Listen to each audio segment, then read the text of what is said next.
In our It's the Law segment today, what happens when marital problems prevent you from seeing your own children? We have a viewer question on this. He writes, quote, "My wife left me and took our 2 young children to live with her parents.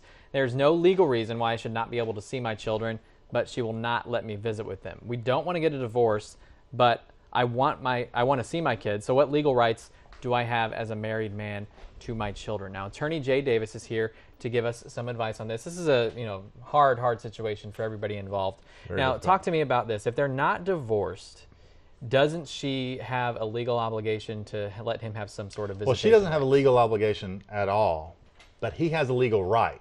Okay. So that's the difference. Difference. They both have an equal right to the children, which is what kind of creates a big problem with one parent is not allowing the other parent to do it.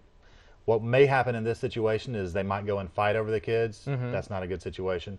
It may be that the wife leaves the children with the parents, and then the father goes over, and the father will have superior rights to the parents of the wife. Okay. So he can go over there and take the children, So and then she's got to go find them from him. So you get this. It's just this back and forth. And when it's a people don't mess. have the money to get into court, or don't have the desire or whatever to get into court, it creates a huge problem when people aren't trying to be fair in what they're doing. So, I mean, what's the best route for, say they don't have enough money to lawyer up and get this taken care of in court? Unfortunately, if your do? wife is doing this and you can't reason with that, or your husband's doing that and you can't reason with him, then you've got to go to court, or you've got to resort to some ridiculous measure. A lot of times people are put in that situation.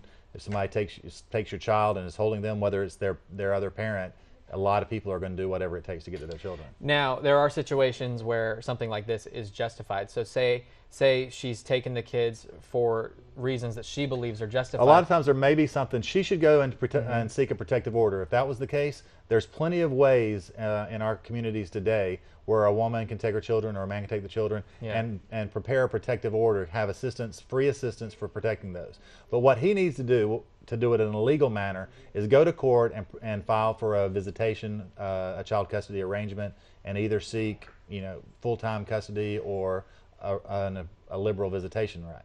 He needs to also assert that she's not protecting the children's best interest, and therefore he would. Okay. And that's the one good thing that you have in your favor if you go to court and do it in the correct way first. Well, that sounds a lot easier than what's happening to them right now, apparently, is the back and forth. So, Jay, that's some great advice. We really appreciate it. If you have a legal question, you can email it to us, and we will answer it right here on the air. Just email it to itsthelaw@41nbc.com. Jay, thanks once again. We appreciate it.